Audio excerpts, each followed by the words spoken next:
આપણો પડોશી દેશ પાકિસ્તાન તેની માટે હાથના કર્યા હૈયે વાગ્યા હોય તેવો ઘાટ સર્જાયો છે, કેમ કે પાકિસ્તાન પોતે આતંકવાદનો સામનો હવે કરી રહ્યું છે. જે આતંકવાદને તેણે પોતાના પડોશી દેશોમાં તબાહી મચાવવા માટે પેદા કર્યો હતો ને હવે પાકિસ્તાનના સૌથી મોટા પ્રાંત બલુચિસ્તાનના ક્વેટામાં ચમન ફાટક પાસે જોરદાર વિસ્ફોટ થયો છે.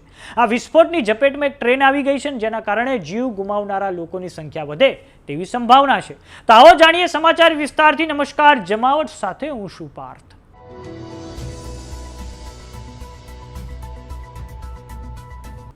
પાકિસ્તાનના બલુચિસ્તાન પ્રાંતમાં ફરી એકવાર આતંકનો ભયાનક ચહેરો સામે આવ્યો છે. આ બલુચિસ્તાન પ્રાંતના ક્વેટાના ચમન ગેટ નજીક એક પેસેન્જર ટ્રેનને નિશાન બનાવીને કરવામાં આવેલા ભીષણ વિસ્ફોટે સમગ્ર વિસ્તારને હચમચાવી નાખ્યો છે. આ હુમલામાં જીવ ગુમાવનારા લોકોની સંખ્યા 30ને પાર પહોંચી ગઈ છે અને 50થી વધારે લોકો ઘાયલ થયા છે. વિસ્ફોટ એટલો શક્તિશાળી હતો કે આસપાસના વિસ્તારોમાં પણ ભારે દહેશત ફેલાઈ ગઈ હતી. બ્લાસ્ટના કારણે ટ્રેનના ડબ્બામાં ભયાનક આગ લાગી ગઈ હતી અને આસપાસનો વિસ્તાર કાળા ડિબાંગ ધુમાડાથી ઘેરાઈ ગયો હતો.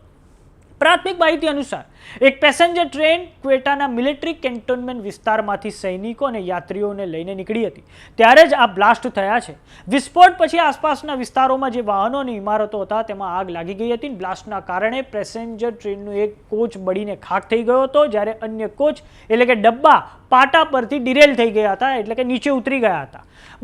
બલુચિસ્તાનના ક્વેટા શહેરની સિવિલ હોસ્પિટલમાં ઇમરજન્સીની જાહેરાત કરવામાં આવી છે અને કેટલાક રિપોર્ટ્સ અનુસાર એક અત્યંત ઘાતક ફિદાયીન હુમલાની સંભાવના પણ વ્યક્ત કરવામાં આવી રહી છે. ઘટના બાદ તરત જ પોલીસ અને સુરક્ષા દળોએ સમગ્ર વિસ્તારને ઘેરી લીધો છે અને ઘાયલોને નજીકની હોસ્પિટલમાં ખસેડવામાં આવ્યા છે, જ્યાં ઘણા લોકોની સ્થિતિ નાજુક હોવાથી મૃત્યુનો આંક વધવાની આશંકા પણ વ્યક્ત કરવામાં આવી રહી છે.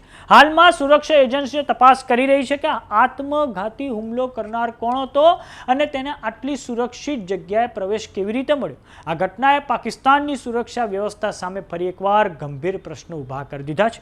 હવે દર્શક મિત્રો, આપણે નકશાની મદદથી સમજીએ તો આ પાકિસ્તાનનો રાજકીય નકશો છે. પાકિસ્તાનના પ્રાંતોની વાત કરીએ તો પાકિસ્તાનમાં સૌથી ઉપર અહીંયા આવેલો છે ખૈબર પખ્તુનવા, નીચે અહીંયા આવેલું છે પંજાબ, આ પછી અહીંયા આવેલું છે સિંધ, અને પાકિસ્તાનનો વિસ્તારની દ્રષ્ટિએ સૌથી મોટું રાજ્ય હોય તો તે છે બલુચિસ્તાન. આ બલુચિસ્તાનમાં અવારનવાર અલગાવવાદી આંદોલનો અહીંયા ચાલતા આવ્યા છે અને અલગાવવાદી આંદોલન BLA એટલે કે બલુચ લિબરેશન આર્મી દ્વારા ચલાવવામાં આવે છે. હવે વાત કરીએ કે આજે અહીંયા ક્યાં બ્લાસ્ટ થયો છે, તો બલુચિસ્તાન પ્રાંતના આ જે ક્વેટા છે ત્યાં આજે ખૂબ ભયંકર પેસેન્જર ટ્રેન પર એક ફાટક નજીક ખૂબ ભયંકર બ્લાસ્ટ થયો છે અને આ હુમલો ફિદાયીન હુમલો થયો હોવાનું પણ હવે સામે આવ્યું છે. આપને જણાવી દઈએ કે બલુચિસ્તાન પ્રાંતના લોકોની હંમેશાથી એક ફરિયાદ રહી છે.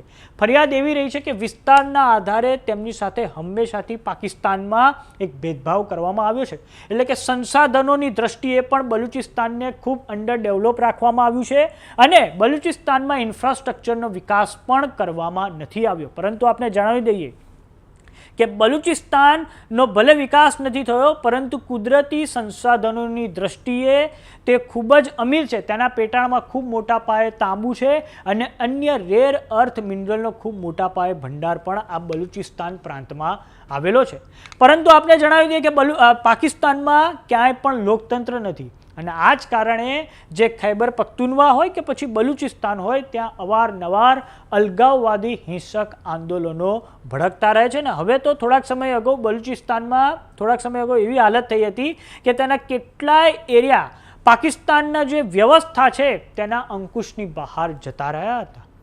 આમ હવે ક્વેટામાં જે આ બોમ્બ બ્લાસ્ટ થઈ રહ્યો છે, પાકિસ્તાનની જે સુરક્ષા એજન્સીઓ છે તેની તપાસ હાલમાં તો ચાલી રહી છે. તો સમાચારોમાં અત્યારે બસ આટલું. જોતા રહો જમાવટ.